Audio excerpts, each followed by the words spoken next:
चलिए गाइस, आज का हमारा टॉपिक है पॉलिनोमियल्स। ठीक है, पॉलिनोमियल्स जो है आपका ये 10th क्लास का सेकंड चैप्टर है और ये एग्जाम में 6 to या 7 मार्क्स कैरी करता है। पॉलिनोमियल्स आपका जितने भी वेरिएबल स्टडी हैं या जितने भी आपकी जो भी हम कॉन्सेप्ट रिलेटेड टू वेरिएबल पढ़ते हैं उन कॉन्सेप्ट के हिसाब से काफ़ी ज़्यादा इंपॉर्टेंट है। हम कहीं ना कहीं सोचते हैं यार ये जो पॉलिनोमियल है काफ़ी डिफिकल्ट चैप्टर है, अपने मन में सोचते हैं, बट प्रैक्टिकली जब इसको सॉल्व करते हैं ये चैप्टर उतना ही ज़्यादा ईजी है। ये हम कोई ज़्यादा डिफिकल्ट चैप्टर नहीं है, पर जैसे जैसे हम इसको किसी चीज़ के साथ रिलेट करेंगे ना ये चैप्टर उतना ही ईजी हो जाएगा। अब रिलेट किसके साथ करेंगे वो मैं आपको बताऊंगा। देखिए, सबसे पहले हम एक काम करते हैं, थोड़ा सा डेफिनेशन पढ़ लेते हैं। डेफिनेशन क्यों पढ़ना ज़रूरी है? बिकॉज डेफिनेशन पढ़ के ही हमें उसका असली कॉन्सेप्ट पता चलेगा, लेकिन करना हमने फिर भी इसको प्रैक्टिकली ही सॉल्व है। प्रैक्टिकली क्या कि हम कोई ना कोई एग्जाम्पल देंगे, फिर जाके हम बताएंगे कि डेफिनेशन उस चीज़ के साथ मैच भी करती है कि नहीं करती है। ठीक है ना? तो आप ये मत सोचिए कि डेफिनेशन काफ़ी ज़्यादा डिफिकल्ट है, हमें समझ नहीं आएगी। कोई भी चीज़ होती है वो समझ तो तब आती है सबसे पहले हम उसको सुनने के बाद हम थोड़ा बहुत उसको अपने मन में अपने मेंटली उसको मैनिपुलेट करने की कोशिश करते हैं कि थिंक करते हैं कि हम तो वो असली में बोला क्या गया, फिर हम इंटरप्रेट करने की कोशिश करते हैं कि हाँ पता नहीं सही है या गलत है। फिर जो भी हमारा अकॉर्डिंग टू कॉन्सेप्ट हमने सुना हो या पढ़ा हो फिर उसके साथ हमें रिलेट करते हैं, फिर जाके हमें वो चीज़ समझ आती है। तो ज़्यादा कॉम्प्लिकेशन नहीं करना है अपने आप को, हमने सिंपली पहले डेफिनेशन पढ़नी है, फिर जाके हमने प्रैक्टिकल कोई ना कोई एग्जाम्पल उसके बीच में हमने क्या करनी है, देनी है। ठीक है, और प्रैक्टिकल वो ऐसी एग्जाम्पल होनी चाहिए जो आपकी इस चीज़ को करेगी रिलेट। ठीक है, और चलिए स्टार्ट करते हैं पॉलिनोमियल्स। ठीक है, पॉलिनोमियल्स क्या चीज़ होती है आपकी? अकॉर्डिंग टू डेफिनेशन कहती है कि कोई it is a expression consisting of variables. देखिए वेरिएबल आ चुका है यहाँ पे, आपने सबसे पहला फोकस जो है वेरिएबल के ऊपर करना है कि किसी भी पॉलिनोमियल के लिए उसके बीच में वेरिएबल होना बहुत इंपॉर्टेंट है। क्या वेरिएबल होना बहुत इंपॉर्टेंट? वेरिएबल क्या चीज़ है? आप वेरिएबल कोई भी ऐसा अल्फाबेट हो गया जिसको हमने क्वेश्चन के बीच में एंड में उसको फाइंड आउट करना है। क्वेश्चन के बीच में किसी ना किसी ऑपरेशन वाइज हमें दिया होगा, हमने इसको फाइंड आउट करना है। उसकी वैल्यू हमें स्टार्टिंग में नहीं दी होगी, हमने इसको फाइंड आउट करना है। अब वेरिएबल क्या चीज़ होती है? X Y Z. हम जरूरी नहीं है कि हम एक्स वाई जेड लिखें, हम कोई भी अल्फाबेट का इस्तेमाल उस पॉलिनोमियल को रिप्रेजेंट करने के लिए लिख सकते हैं। A B C D P Q R any alphabet that we want to use that we can write, but in general हम यही करते हैं एक्स या एक्स वाई या जेड, और उससे भी सबसे ज़्यादा कॉमन हमारा है कि एक्स। तो एक्स हो गया वेरिएबल। वेरिएबल क्या चीज़ होगी? वेरिएबल होता है जो वेरी करता है, जो किसी भी चीज़ को वेरी करता है, जो कभी भी फिक्स नहीं होता। According to question, according to step या अकॉर्डिंग टू एग्जांपल जो हमें दिया होगा, हम जैसे उसको सॉल्व करेंगे जो निकल कर आएगा, तो एक्स कभी भी हमारा फिक्स नहीं होगा। हो सकता है किसी क्वेश्चन में 2 निकले, किसी में 5 निकले, किसी में 7 निकले। तो एक्स क्या हो गया? एक वेरिएबल हो गया जो वेरी कर रहा है। क्या कर रहा है? वेरी कर रहा है। दैट इज वाई उसको क्या बोला गया? वेरिएबल। अच्छा, ये इतनी सी थी हमारी फर्स्ट लाइन। आगे वो कहता है वो expression that involves operations of addition, subtraction and multiplication. कहता है हमने अर्लियर क्लासेस में पढ़ा हुआ है कि हमने एडिशन पढ़ा, हमने सब्ट्रैक्शन पढ़ा, मल्टीप्लिकेशन पढ़ा और डिवीजन भी पढ़ा हुआ। बट पॉलिनोमियल के केस में उसने हमें बोला कि 3 ऑपरेशंस आपके पास हैं और वो हमारे कैरी आउट उसमें होने चाहिए। अच्छा, होता क्या? एडिशन क्या चीज़ होती है? एडिशन क्या करते थे हम? नर्सरी क्लास से पढ़ते आ रहे हैं कि जब भी हम 2 नंबर लेते हैं उन दोनों को ऐड करते हैं और एक नया नंबर जो निकल के बनता है, इन दोनों ऑपरेशन से जो हमारा सोल्यूशन निकल गया, इस ऑपरेशन को हम बोलेंगे आपका एडिशन। ओके, अगर हम नंबर्स को ऐड कर सकते हैं तो हम किसी एक्सप्रेशन को भी तो ऐड कर सकते हैं ना, क्यों नहीं कर सकते? तो अगर किसी चीज़ के बीच में वेरिएबल एक्स है तो जो दूसरा उसके बीच में ऐड होगा वो भी कोई ना कोई एक्स वाला होगा।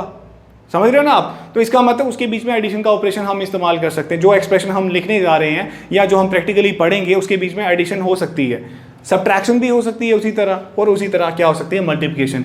ये आ गया आपका, यहाँ तक आ गया आपका सेकेंड लाइन। ओके, 2 लाइन्स आपकी कंप्लीट होगी।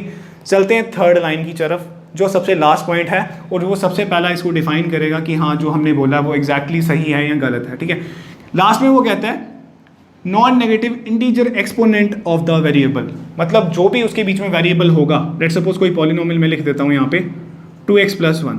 ठीक है, मैं इसको बाद में बताऊंगा ये है क्या, मैं इसको लिख रहा हूँ जस्ट। कहता है कि जो x है, जो वेरिएबल है, ये हमेशा आपकी पॉजिटिव पावर को डिफाइन करे, यानी कि पॉजिटिव मतलब इसके ऊपर जो पावर होती है x⁻1, x⁻2, x⁻3, x⁻4। ठीक है, अप टू 4 तक आज हम पढ़ेंगे। तो वो कहता है कि इसके बीच में जितनी भी पावर्स हैं वो सारी हमारी पॉजिटिव होनी चाहिए। क्या होनी चाहिए? पॉजिटिव। सबसे पहला हमने पढ़ा कि कोई एक्सप्रेशन होगा, एक्सप्रेशन क्या हो गया? 2x + 1 हो गया। ओके, ये हो गया। और हमारा ऑपरेशन इस्तेमाल हो रहा है प्लस का, वो भी फिट हो गया हमारा। सब्ट्रैक्शन का भी कर सकते हैं, मल्टीप्लिकेशन का भी कर सकते हैं, नो प्रॉब्लम। लास्ट में वो कहता है कि जो वेरिएबल आपने इस्तेमाल किया है उसके ऊपर जो पावर होनी चाहिए वो प्लस की होनी चाहिए। तो पावर हमारी ऑलरेडी प्लस की है। अगर हमारे x की जो पावर है वो यहाँ पे रिप्रेजेंट कर रही है 1 को, that means it represent the +1 power. Okay, तो ये हमारी पूरी की पूरी डेफिनेशन यहाँ पे होगी फिट, और डेफिनेशन के हिसाब से हमने दे दी एग्जाम्पल। पर अभी भी ये कॉन्सेप्ट थोड़ा सा लेंथी है समझने के लिए, पर कोई बात नहीं, लेंथी चीज़ इसलिए बनानी पड़ती है ताकि वो हमें अच्छे से समझ आ पाए। तो हम एक काम करते हैं, बिल्कुल बेसिक लेवल से पढ़ने की कोशिश करते हैं। ये तो थी डेफिनेशन। अब स्टार्ट करते हैं अपने बिल्कुल ईजीएस्ट बेसिस को समझने की कोशिश करते हैं। कोई ऐसी एग्जांपल देते हैं जिससे आपको ये इजीली समझ आ सके। ओके, ये डेफिनेशन था। डेफिनेशन मैंने आपको इसलिए बताया ताकि आप अपनी कोई थ्योरी ना बना दो उसके रिगार्डिंग। ओके, कि वेरिएबल क्या चीज़ होती है या सब्ट्रैक्शन मल्टीप्लिकेशन क्या होता है, ठीक है ना। आपको बता दिया गया डेफिनेशन के बीच में कि आपने उसी को करना है, आपने इस्तेमाल। अब हम बिल्कुल बेसिक लेवल से अंडरस्टैंड करने की कोशिश करते हैं कि बेसिक लेवल क्या आपका। देखिए, इस चैप्टर को स्टार्ट करने से पहले ना मैं आपको एक बेसिक एग्जांपल देता हूँ। देखिए, ये है 2 और ये है 2x, मतलब ये आ गया आपका नंबर और ये आ गया आपका पॉलिनोमियल। ओके, पॉलिनोमियल क्यों है मैं आपको बताता हूं अभी। देखिए, 2 एक कोई नंबर है जिसको हम चेंज नहीं कर सकते, 2 हमेशा 2 ही रहेगा। एम आई राइट? ठीक है, इसके हिसाब से अगर मैं कोई भी नंबर लिखता हूं, 3 लिख देता हूं, 4 लिख देता हूं, 5 लिख देता हूं, ये कभी भी अपनी वैल्यू चेंज नहीं करेंगे। वही चीज़ आ गई, हमने स्मॉल क्लासेस में, अपने अर्लियर क्लासेस में क्या पढ़ा है कि यार 1 2 3 4 5 हमने काउंटिंग पढ़ी और वो चीज़ें हमेशा फिक्स रही। ठीक है, हमने फिक्स चेंज के बीच में वेरिएशन लाने के लिए हमने किसको इन्वॉल्व किया उसके बीच में? वेरिएबल को। दैट इज, अगर मतलब 2 लिखा है तो वो नंबर है, लेकिन 2x लगा दी ना, वो पॉलिनोमियल बन गया। अच्छा, पॉलिनोमियल कैसे बना? बिकॉज उसके बीच में आ गया वेरिएबल। क्या आ गया? वेरिएबल। और साथ ही साथ में ये x आपका रिप्रेजेंट कर रहा है पावर 1 को। चलो, पावर का कंसेप्ट तो हम बाद में पढ़ते हैं, पहले वेरिएबल को अंडरस्टैंड करते हैं। देखिए, मैंने लिखा है 2x। ओके, 2x लिखा हुआ है, यानी कि मैंने बोला 2x पॉलिनोमियल है। पॉलिनोमियल कैसे है? इसके बीच में वेरिएबल है। वेरिएबल है यानी कि जब तक आपकी x की वैल्यू डिफाइन नहीं होगी तब तक आप इस पूरे का आंसर नहीं निकाल सकते। जबकि ये तो अपने आप में एक आंसर है, 2 तो 2 ही रहेगा ना, 3 तो 3 ही रहेगा। बट जब तक आप यहाँ पे x की वैल्यू को डिफाइन नहीं करोगे तब तक आप इसका आंसर नहीं निकाल पाओगे। अब वेरिएबल बोला है ना उसको, तो इसका मतलब x की वैल्यू कुछ भी हो सकती है। जब तक हम, अब ये तो क्वेश्चन नहीं है, तो छठ ऐसे एक सिंपल सी एक टर्म मैंने आपको दी हुई है, एक्चुअल क्वेश्चन नहीं है। जब तक हमारे पास x की वैल्यू डिफाइन नहीं होगी तो इसका मतलब तब तक ये आपका आंसर इसका नहीं निकलेगा और पॉलिनोमियल का सोल्यूशन हमारे पास नहीं आएगा। ओके, अब x की वैल्यू कैसे निकालते हैं वो मैं आपको बताता हूँ, लेकिन अब लेते हैं कि अगर हम लेट्स सपोज हम लेते हैं x को 1, x लेते हैं 1, तो इसका सोल्यूशन क्या आएगा? 2 × x मतलब 1, दैट इज 2। और अगर x आता है आपके पास 2 तो ये आएगा 2 × 2 यानी कि 4। और अगर x आता है आपके पास 3 तो इसका आएगा 2 × 3, दैट इज 2 × 3 मीन्स 6। ओके, तो देखिए यहाँ पे x कितना वेरी कर रहा है। हम वेरी करवा रहे हैं, वो वेरी कर रहा है, पर यहाँ पे जो 2 है वो बेचारा 2 का 2 ही रह गया। और यहाँ पे 2 एक जगह पे 2 बन रहा है, फिर 4 बन रहा है, फिर 6 बन रहा है। क्यों? बिकॉज वहाँ पे वेरिएबल की वैल्यू चेंज हो रही है। दैट इज वाई हमने इसको बोलते हैं वेरिएबल। वेरिएबल क्या है? कि जो अपनी वैल्यू को करता है चेंज, जो वैल्यू हम करते हैं फाइंड। ठीक है, यहाँ वैल्यू जब तक उसकी डिफाइन ना हो तब तक हम उसका सोल्यूशन फाइंड आउट नहीं कर सकते। तो ये बड़ा बेसिक सा एग्जांपल है समझने का, बहुत बेसिक सा। वो तो डेफिनेशन था, वो हो सकता है थोड़ा सा कॉम्प्लिकेटेड हो, लेकिन ये कॉम्प्लिकेटेड नहीं है। मैंने आपको बता दिया कि वेरिएबल क्या चीज़ होती है। देखिए, वेरिएबल क्या हो गया आपका, मैंने x लगा दिया। जब तक आपका x डिफाइन नहीं होगा, x की वैल्यू आपको नहीं पता होगी, तब तक आप उस पॉलिनोमियल का सोल्यूशन नहीं निकाल सकते। ओके, अब सोल्यूशन निकालने के अलग अलग तरीके होते हैं। अब हम चलते हैं उसकी तरफ। ठीक है,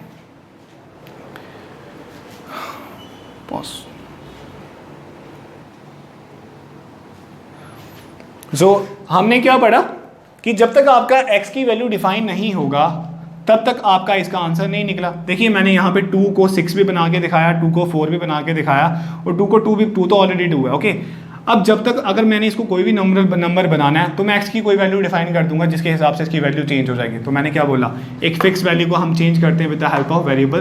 this is what we need, that this is what we say a polynomial is all about. Okay, अब चलते हैं टाइप्स ऑफ पॉलिनोमियल के ऊपर। मैं आई होप कि आपको समझ आ गया होगा बिल्कुल ईजी तरीके से कि वेरिएबल क्या चीज़ होती है। ये मैंने आपको वेरिएबल समझाने की कोशिश की थी। ओके, अब स्टार्ट करते हैं अपना types of polynomial. Types of polynomial के बीच में हम क्या क्या पढ़ेंगे, ठीक है, वो आज डिफाइन करते हैं। हमारे पास कितनी बेसिक टाइप्स है जो हमने 10th क्लास में पढ़नी है। 10th क्लास में कांस्टेंट पॉलिनोमियल है आपके पास, ठीक है, कांस्टेंट पॉलिनोमियल हो गया एक, अप टू 10th क्लास, ये पूरा अभी 10th क्लास में नहीं है but up to 10th class. Second होता है आपके पास linear polynomial, linear polynomial, and third one is quadratic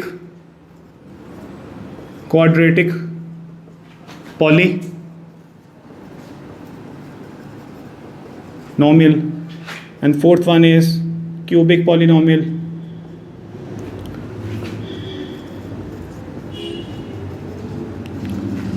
and the last one that we need to study is biquadratic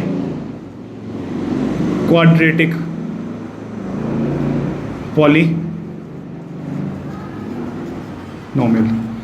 I hope कि आपको समझ आ गया कि पॉलिनोमियल क्या चीज़ होती है, जिसके बीच में कोई वेरिएबल होता है और उसकी एक्सपोनेंशियल पावर हमेशा नॉन नेगेटिव होनी चाहिए। ओके, अब बात करते हैं आपके की कितने टाइप के पॉलिनोमियल आज हमने पढ़ते हैं। ठीक है, पहला होता है कांस्टेंट पॉलिनोमियल। कांस्टेंट पॉलिनोमियल क्या हो गया कि लेट्स सपोज जैसे मैंने आपको बोला था कि 2 के साथ में मैं x लगा दूं और x की पावर को कर दूं 0।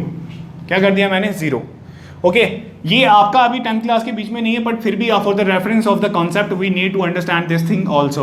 ओके, हमने लगाया 2 के साथ में अगर x लगा दिया और x की पावर कर दी 0, और हमें पता है कि anything that is raise to power 0 is 1, तो this is 2।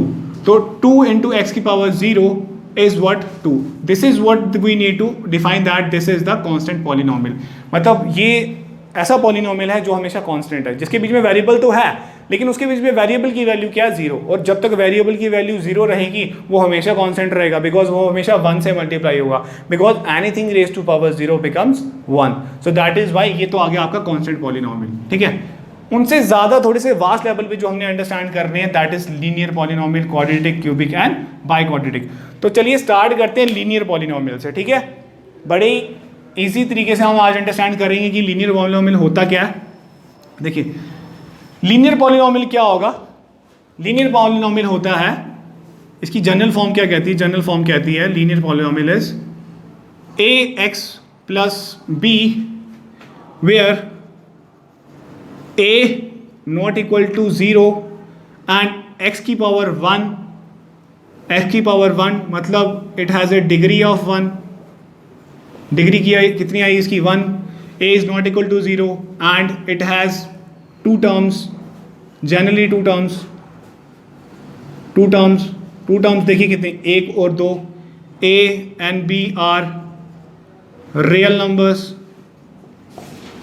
and it has x variable and also it has, if it has a 1 degree that means it has 1 solution। इसका जो आंसर आएगा वो एक ही होगा मतलब कोई भी फिक्स वैल्यू इसकी होगी जो एंड में निकलेगी वो एक ही आएगी। हम इसको सोल्यूशन बोल सकते हैं या जीरो ऑफ पॉलिनोमियल भी बोल सकते हैं। अब जीरो ऑफ पॉलिनोमियल यार एक फिर से एक नया वर्ड आ गया, आपको लग रहा होगा फिर से कंफ्यूजन हो जाएगा यार जीरो ऑफ पॉलिनोमियल बोल दिया। देखिए, जब भी कोई क्वेश्चन बनता है तो सोल्यूशन तो उसका होता ही है। अब लीनियर पॉलिनोमियल के सोल्यूशन कितने होते हैं? 1। ओके, ये मैं आपको बता रहा हूँ और ये आपको जानना है अच्छे से। अच्छा, सोल्यूशन ऑफ पॉलिनोमियल को हम जीरो ऑफ पॉलिनोमियल भी बोलते हैं। अब जीरो ऑफ पॉलिनोमियल की मैं आपको डेफिनेशन थोड़ी सी बता देता हूँ कि जीरो ऑफ पॉलिनोमियल क्या होता है कि उस x की वो वैल्यू पॉलिनोमियल के अंदर जब हम उसको पुट करते हैं x की वैल्यू को, तो वो उस पूरे पॉलिनोमियल को क्या बना दे? जीरो। क्या बना दे? जीरो। उसकी एग्जांपल मैं आपको अभी करवाता हूँ कि सच में जीरो कैसे बनता है। ओके, सबसे पहले हम समझते हैं कि लीनियर पॉलिनोमियल होता क्या। लीनियर पॉलिनोमियल क्या हो गया कि उसके अंदर x की डिग्री होती है 1। डिग्री क्या होती है कि पूरे पॉलिनोमियल के अंदर मैक्सिमम डिग्री आपकी क्या आनी चाहिए? 1। ठीक है, उससे ज़्यादा नहीं होनी चाहिए, और आपका पास डिग्री है 1, that is linear polynomial. Linear मतलब 1। Okay, where a is not equal to 0। हमारा जो जनरल फॉर्म कहता है कि जो a है ना, जिसके साथ में आपका वेरिएबल लगा है ना, वो टर्म 0 नहीं होनी चाहिए। बाकी टर्म्स आपकी 0 हो सकती हैं, लेकिन जो आपकी सबसे बेसिक टर्म है जिसके बेसिस के ऊपर वो जो लीनियर पॉलिनोमियल डिफाइन हो रहा है वो आपका 0 नहीं होना चाहिए। ओके, जो a आपका रियल नंबर है वो 0 नहीं होना चाहिए। It has generally 2 terms. Okay, एक आ गई हमारी लीनियर जिसने रिप्रेजेंट किया वेरिएबल को और दूसरे ने रिप्रेजेंट कर दिया रियल नंबर को, तो बेसिकली हमारे पास कितनी टर्म्स आ गई? 2 terms. And a and b are the real numbers, कोई भी रियल नंबर्स आपके हो सकते हैं। Okay, and x is the variable. तो सारी कंडीशन तो यहाँ पे फिट होगी और साथ में ऑपरेशन भी तो इस्तेमाल हुआ प्लस का। तो देखिए पूरा का पूरा यहाँ पे आपका प्रैक्टिकल इस्तेमाल यहाँ पे आप देख पा रहे हो कि जो डेफिनेशन थी वो एग्जैक्टली यहाँ पे कर रही है मैच। क्या कर रही है? मैच कर रही है। अच्छा, जनरल फॉर्म तो आ गई, एग्जाम्पल देते हैं। एग्जाम्पल क्या होगी इसकी? एग्जाम्पल हमने दे दी 5x + 2। ओके, 5 और 2 आपके रियल नंबर है और 5 0 थोड़ी है, तो बिल्कुल हमारी कंडीशन मैच कर रही है। This is a linear polynomial, x की पावर 1 है, हाँ डिग्री को रिप्रेजेंट कर रहा है। a आपका 5 है, 0 नहीं है, और साथ ही साथ में x आपका वेरिएबल है वो भी बीच में लगा हुआ है। तो ये आ गया आपका लीनियर पॉलिनोमियल का कोई एग्जांपल। आप इसी तरह कोई भी पॉलिनोमियल लीनियर पॉलिनोमियल बना सकते हो। 6x + 8 बना सकते हो, 2x + 1 बना सकते हो, एनी, मतलब आपने फर्स्ट वाली टर्म के साथ किसी x को रखना है और आगे आप कोई भी नंबर लिख सकते हो और पीछे भी उसके साथ में जो कोफिशिएंट है उसको भी कोई भी नंबर आप लगा सकते हो। तो ये लीनियर पॉलिनोमियल को करेगा डिफाइन। फिर मैंने बात की थी सोल्यूशन या जीरो ऑफ द पॉलिनोमियल की। मैंने कहा था कि इसका सोल्यूशन क्या होगा? एक। लेट्स सपोज इसमें x की पावर 1 है, तो इस पूरे क्वेश्चन का आंसर एक ही होगा। अच्छा, इसको चलते अब इसको करते हैं सॉल्व करना है ना। तो सॉल्व करने के लिए हम क्या करेंगे? इसको 0 के इक्वल पुट कर देंगे। ओके, अब निकाल रहे हैं हम इसका आंसर निकाल रहे हैं। एक्चुअली में हम आंसर निकालने के लिए हम क्या करेंगे? 5x 2 शिफ्ट होके उधर आ जाएगा आपका -2, x यहीं पे रहा, यह है 2/5, यानी कि x हमारा आंसर आ चुका है। तो इस पॉलिनोमियल का आंसर एक ही होगा और वो आंसर क्या है आपका? -2/5।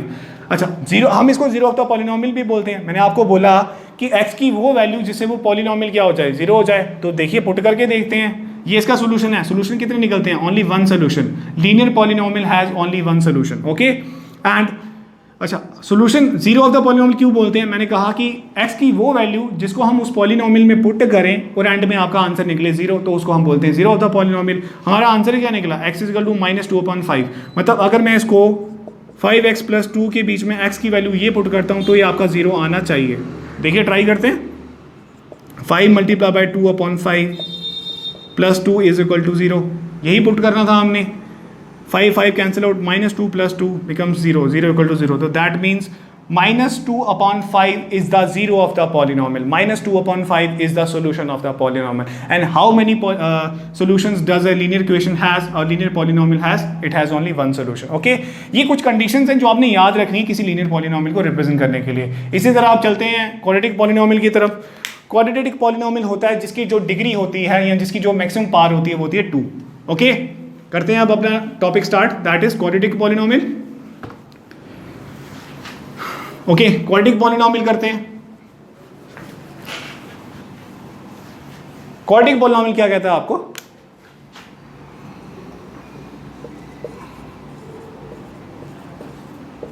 कोई ज्यादा डिफिकल्ट नहीं है, उसी को लिख रहे हैं, बस थोड़ा सा पावर बढ़ा, उसकी पावर क्या कर रहे हैं? इंक्रीज कर रहे हैं बाय +1। ओके, उसमें पावर 1 थी और टर्म्स थी 2, इसमें टर्म्स 3 हो जाएंगी और पावर हो जाएगी आपकी मैक्सिमम 2। जनरल फॉर्म लिखते हैं। जनरल फॉर्म कहती है ax² + bx + c is the general form where a is not equal to 0, a and b are real numbers and x is the variable. Okay, and it has generally 3 terms and it has, अगर power 2 है, maximum power कितनी है? हमने सबसे पहली term की जो power है, पहली टर्म भी नहीं बोल सकते, हमने बोलना कि डिग्री क्या होती है? पूरे पॉलिनोमियल के बीच में जो सबसे मैक्सिमम पावर होती है वो उसकी डिग्री होती है। ओके, इसकी डिग्री है 2, इसका मतलब इसके सॉल्यूशंस कितने होंगे? 2। मतलब x के इसी इक्वेशन के बीच में x के 2 आंसर आने वाले हैं। ओके, मतलब अगर आपने x का एक आंसर निकाला, दूसरा नहीं निकाला, इसका मतलब आपका जो क्वेश्चन है, जो आपने जो सोल्यूशन निकाला वो अभी इनकम्प्लीट है, अभी आपको और उसको निकालना है। सोल्यूशन 2 है, यानी कि जीरोज भी इसके कितने होंगे? आपके होंगे 2, आपकी सॉल्यूशंस भी कितने होंगे? 2 होंगे। ओके, अब अंडरस्टैंड करते हैं इसके कॉन्सेप्ट को। कॉन्सेप्ट कहता है कि ax² + bx + c आपकी जनरल फॉर्म है, a is not equal to 0। ये क्यों बोल रहा है? देखिए, इसकी डिग्री है 2 और अगर हमने इसके साथ वाला 0 बना दिया तो फिर इसकी डिग्री भी उसके साथ साथ में खत्म हो जाएगी, मतलब वो वेरिएबल ही खत्म हो जाएगा। Anything multiplied by 0 becomes 0, that must not be 0 because आपका जो डिग्री है, डिग्री की वजह से इस पॉलिनोमियल का नाम है क्वाड्रेटिक पॉलिनोमियल। मतलब क्वाड्रेटिक पॉलिनोमियल वो होता है जिसकी मैक्सिमम डिग्री होती है आपके पास, मैक्सिमम डिग्री का जिसकी डिग्री होती है आपकी 2। ओके, और 2 वाले को अगर हम 0 बना देंगे तो फिर हमारा पॉलिनोमियल कौन सा रहा? तो पॉलिनोमियल तो हमारा लीनियर बन जाएगा, तो हमने लीनियर पॉलिनोमियल नहीं बनाना। मतलब रेस्ट ऑफ द टर्म्स हमारी 0 हो सकती है, बट ये वाली टर्म आपकी 0 नहीं होनी चाहिए, जो कि बेसिक एक जनरल कंसेप्ट है क्वाड्रेटिक पॉलिनोमियल को लेकर। उसी तरह ए इज नॉट ए बी या ए बी सी आपका क्या आ जाएगा? Real numbers. मतलब ए बी सी आपका कोई भी रियल नंबर्स हो सकते हैं। एक्स आपका हो गया वेरिएबल, एक्स 2 जगह पे आ रहा है, और टोटल हमारे पास मैक्सिमम कितनी टर्म्स आ रही है? Basically 1, 2 and 3 terms. It means that quadratic polynomial has degree 2 and it has 3 terms. Okay, example दे देते हैं, कोई भी जनरल एग्जांपल यानी कि 2x² minus 2x plus 1। Okay, तो ये आ गया आपका एक एग्जाम्पल। इसके सॉल्यूशंस कितने होंगे? इसके सॉल्यूशंस होंगे 2। मतलब x की आपके पास 2 वैल्यूज आने वाली हैं, तो जाके आप इसका आंसर निकाल पाओगे। यानी कि x की 2 वैल्यूज आएंगी जिसके बेसिस के ऊपर ये जो पूरा पॉलिनोमियल है आपका क्या हो जाएगा? 0। और इसको बोलते हैं आप क्वाड्रेटिक पॉलिनोमियल। समझ आया क्वाड्रेटिक पॉलिनोमियल होता क्या है? कि क्वाड्रेटिक पॉलिनोमियल जिसके बीच में आपकी जो डिग्री होती है वो क्या होती है? 2। डिग्री क्या होती है? पूरे पॉलिनोमियल के बीच में उसकी जो हाईएस्ट पावर होती है वो 2 हो, तो हम उसको बोलते हैं क्वाड्रेटिक पॉलिनोमियल। सोल्यूशन उसके होते हैं 2, यानी कि जीरोज भी उसके होंगे 2। मतलब x की कोई 2 वैल्यूज होंगी जो इस पूरे पॉलिनोमियल को क्या बनाएंगी? आपको इसको बनाएंगी आपका 0 बनाएंगी। दैट इज वाई इसको हम बोलते हैं क्वाड्रेटिक पॉलिनोमियल। मूव ऑन करते हैं अपने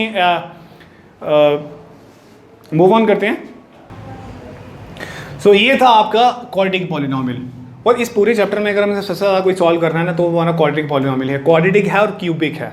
अच्छा, क्वाड्रेटिक के केस में आपकी मैक्सिमम डिग्री जो थी वो थी 2। अब क्यूबिक के केस में क्या हो जाएगी? 3। बस यही हम कॉन्सेप्ट आगे आगे पढ़ते जा रहे हैं और आगे आगे समझते जा रहे हैं। तो अब मूव ऑन करते हैं हम अपने अगले क्वेश्चन की तरफ, अगले टॉपिक की तरफ। अगला टॉपिक है हमारा क्यूबिक पॉलिनोमियल। क्यूबिक पॉलिनोमियल क्या हुआ? क्वाड्रेटिक से थोड़ा सा आगे मतलब एक स्टेप आगे। अब लिखेंगे क्यूबिक पॉलिनोमियल। क्यूबिक पॉलिनोमियल क्या होता है आपका? क्यूबिक पॉलिनोमियल जिसकी डिग्री कितनी होनी चाहिए? 3। Okay, 3 degree. सबसे पहले जनरल फॉर्म लिखते हैं। जनरल फॉर्म क्या होगी इसकी? ax³ plus bx² plus cx plus d। Okay, that means जो आपकी फर्स्ट वाली वैल्यू है या फर्स्ट वाला जो कोफिशिएंट है इस must not be equal to 0, because इसी की वजह से डिफाइन हो रहा है ये कौन सा पॉलिनोमियल है? क्यूबिक पॉलिनोमियल है। अच्छा, अगर डिग्री 3 है इसका मतलब इसके सॉल्यूशंस कितने होंगे? इसके सॉल्यूशंस होंगे 3, यानी जीरोस भी कितने होंगे? जीरोस बोलो या सॉल्यूशन बोलो, बात एक ही है। इसके सॉल्यूशंस होंगे यहाँ जीरोस होंगे 3। और वेरिएबल हमारा इंक्लूड हो रहा है। देखिए वेरिएबल हमारा तीनों में आ रहा है, यहाँ पे भी आ रहा है, यहाँ पे भी आ रहा है, यहाँ पे भी आ रहा है, और यहाँ ये तो कांस्टेंट टर्म होती है। ओके, ये आ गया आपका जनरल फॉर्म। जनरल फॉर्म के बीच में आपका A, B, C and D क्या हो गया आपका? ABCD आपका हो गया real numbers and X is the variable. वही स्टार्टिंग से वही थ्योरी समझ चलती आ रही है। वेरिएबल होना चाहिए, बीच के बीच में ऑपरेशंस होने चाहिए, और उनके बीच में पावर होनी चाहिए, और पॉजिटिव की पावर देखिए पॉजिटिव की आ रही है। क्यूबिक पॉलिनोमियल के लिए हमारे पास जो मैक्सिमम हमारी जो डिग्री रहती है, डिग्री हमारी 3 होनी चाहिए। अच्छा, इसके बीच में जनरली टर्म्स कितनी होती है? हमारे पास जनरल टर्म्स होती हैं, हमारे पास टर्म्स होती हैं 4। ओके, तो हम इन चीज़ों के हिसाब से पहचान सकते हैं कि ये आपका कोई ना कोई क्यूबिक पॉलिनोमियल है। अब बात करते हैं इसके सोल्यूशन की। सोल्यूशन क्या है? सोल्यूशन यानी कि x की यहाँ पे 3 वैल्यूज आएंगी, तब जाके आपका ये पूरा का पूरा जो क्वेश्चन जो भी होगा वो जाके सॉल्व होगा। ओके, तो बात को कोई भी इसकी एग्जांपल दे देते हैं। 8x³ plus 2x² plus 6x plus 1। देखिए it has 4 terms, it has real numbers 1, 2, 8, 2, 6 and 1। ABC are real numbers and first term is must not be equal to 0। A हमारा 8 है, वो 0 नहीं है, जिसकी वजह से ये क्यूबिक पॉलिनोमियल बन रहा है। ओके, तो 4 टर्म्स आ गई। अच्छा, इसके सॉल्यूशंस कितने होंगे? इसके सॉल्यूशंस होंगे 3, यानी कि x की हमारे पास 3 वैल्यूज आने वाली हैं। 1 2 3 नहीं होगा, मतलब 3 वैल्यूज आएंगी, 2.3 हो सकता है, 1/3 हो सकता है, एनी वैल्यू फ्रॉम x के, मैंने बोला वेरिएबल है तो कुछ भी हो सकता है, मतलब वो 3 वैल्यूज जो आएंगी जब हम उनको इसके बीच में पुट करेंगे तो इसका मतलब इस पूरे सोल्यूशन का जो क्वेश्चन का आंसर है वो 0 होना चाहिए, इसलिए उसको हम बोलते हैं जीरो ऑफ द पॉलिनोमियल। तो क्यूबिक पॉलिनोमियल कोई ज़्यादा डिफिकल्ट नहीं है, वहाँ पे यहाँ तक स्टोरी चल रही थी, यहाँ पे हमने एक टर्म और लगा दी और वो लगा दी क्यूबिक वाले की, तो वो बन गया cubic polynomial, that's it. Okay, और मैक्सिमम इसकी डिग्री क्या रहती है, जो डिग्री होती है इस क्यूबिक पॉलिनोमियल की वो होनी चाहिए 3। तो डिग्री क्या होगी पूरे पॉलिनोमियल के बीच में, मैं आपको रिपीट कर रहा हूँ बार बार कि पूरे पॉलिनोमियल के बीच में जो आपकी मैक्सिमम पावर होती है वो उसकी डिग्री को रिप्रेजेंट करता है, और डिग्री हमेशा क्या रहती है क्यूबिक पॉलिनोमियल की 3। ओके, तो क्यूबिक पॉलिनोमियल आ गया आपका 3, जिसके बीच में 4 टर्म्स होती हैं, जिसके बीच में ABCD रियल नंबर होते हैं, जिसके बीच में x एज ए वेरिएबल होता है, और जिसके बीच में जो फर्स्ट टर्म है जो क्यूबिक वाली होती है वो कभी भी 0 नहीं होनी चाहिए। और ये आ गई आपकी एग्जांपल, और ये आ गया उसका सोल्यूशन कि हाँ सोल्यूशन कितने होते हैं, उसके सोल्यूशन 3 होते हैं। अब लास्ट है आपका बाय क्वाड्रेटिक, बस इससे ज़्यादा हमने नहीं पढ़ना है इस चैप्टर के बीच में, बट ये आपका जो कॉन्सेप्ट है कि ये आपका इंट्रोडक्शन ही हो गया पॉलिनोमियल का। तो सबसे पहले हम पॉलिनोमियल पढ़ रहे हैं, तो पॉलिनोमियल के उन जिनके बेस के ऊपर पॉलिनोमियल डिफाइन हो रहा है उनका पता होना जरूरी है। तो अब आता है आपका क्वाड्रेटिक पॉलिनोमियल, कोई डिफिकल्ट नहीं है, एक टर्म एक्स्ट्रा लगा देंगे और डिग्री उसके बीच में इंक्रीज कर देंगे एक एक्स्ट्रा। सबसे पहले इसकी जनरल फॉर्म लिखते हैं। जनरल फॉर्म क्या कहती है, ax4 plus bx³ plus cx² plus dx plus e। Okay, where a not equal to 0, यानी कि जो x4 है इसका कोफिशिएंट 0 नहीं होना चाहिए, इस 4 की वजह से ही तो इसका नाम है quadratic polynomial. It means that quadratic polynomial has a degree of 4। Okay, degree क्या होती है पॉलिनोमियल की, पॉलिनोमियल की डिग्री वो होती है कि उस पूरे पॉलिनोमियल के बीच में जो मैक्सिमम पावर होती है वो उसकी डिग्री होती है। तो इस पॉलिनोमियल की डिग्री है 4। तो कोई भी पॉलिनोमियल जिसकी डिग्री 4 होती है उसको हम बोलते हैं biquadratic polynomial. Okay, ABCD वही as it is, A B C D और E हैं आपके रियल numbers, and x is a variable. देखिए स्टार्टिंग से ही x इस्तेमाल होता आ रहा है, x is a variable, variable यानी कि इसकी वैल्यूज चेंज होती हैं। ओके, बात करते हैं सॉल्यूशंस और जीरोस की। सॉल्यूशंस क्या होंगे इसके, अगर डिग्री 4 है तो इसके कम से कम 4 सॉल्यूशन तो होंगे ही होंगे। It has 4 solutions, it has 4 solution और 4 जीरोस, मतलब कोई जो 4 वैल्यूज हमारी आएंगी उन्हीं 4 वैल्यूज को हम पॉलिनोमियल के बीच में पुट करके इस पूरे पॉलिनोमियल को 0 बना सकते हैं। वो हम जब एग्जांपल्स आएंगी उसमें करेंगे सॉल्व। फिलहाल के लिए हम कॉन्सेप्ट अंडरस्टैंड करते हैं कि बाई क्वाड्रेटिक पॉलिनोमियल होता क्या है। ठीक है, तो बाई क्वाड्रेटिक पॉलिनोमियल क्या हो गया आपका, जिसकी डिग्री होती है 4, जिसके बीच में मैक्सिमम आप 5 टर्म्स तक जा सकते हो। ओके, 1 2 3 4 एंड 5 टर्म्स हमारे पास आ चुकी हैं। Okay, a must not be equal to 0, जो आपकी फर्स्ट वाली टर्म है जिसके साथ x की पावर 4 लगी हुई है वो 0 नहीं होना चाहिए। बाकी 0 हो या ना हो उससे हमें कोई लेना देना नहीं है, बिकॉज मैटर नहीं करता, बिकॉज आपका जो क्वाड्रेटिक पॉलिनोमियल है वो रिप्रेजेंट ही डिग्री से होता है। तो आपके पास ये वाली टर्म कभी भी 0 नहीं होनी चाहिए।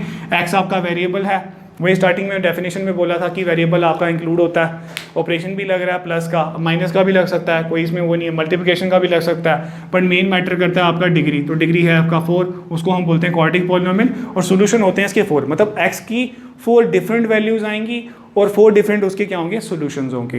अच्छा, 4 डिफरेंट सॉल्यूशंस होंगे, इसका मतलब 4 जीरोज हैं। जीरोज मतलब जब वो 4 वैल्यूज को हम 1 बाय 1 करके उस पॉलिनोमियल में पुट करेंगे ना तो वो पॉलिनोमियल आपका बन जाएगा 0। So this was all about your polynomials in on a general basis. तो मैंने आपको 5 टाइप्स के पॉलिनोमियल बेसिकली पढ़ा दिए हैं, और यही पॉलिनोमियल आपके इस पूरे चैप्टर में इस्तेमाल होंगे। इससे ज़्यादा आपसे एक्स्ट्रा कुछ भी नहीं है, बट पॉलिनोमियल को अगर बेसिकली अंडरस्टैंड करना है तो आपको इन चीज़ों को अच्छे से अंडरस्टैंड करना ज़रूरी है। फिर जब आप सीधे एग्जाम्पल पे जाओगे या एग्जाम्पल पे जाओगे तो आप सीधे क्वेश्चन देखोगे वहाँ पे, फिर आप जनरल फॉर्म को नहीं रिकॉर्ड कर पाओगे। तो सबसे पहले आप जनरल फॉर्म को अच्छे से समझो, फिर जाके आप उस एग्जाम्पल को कर पाओगे solve. So this was all about your topic, and with all this take care.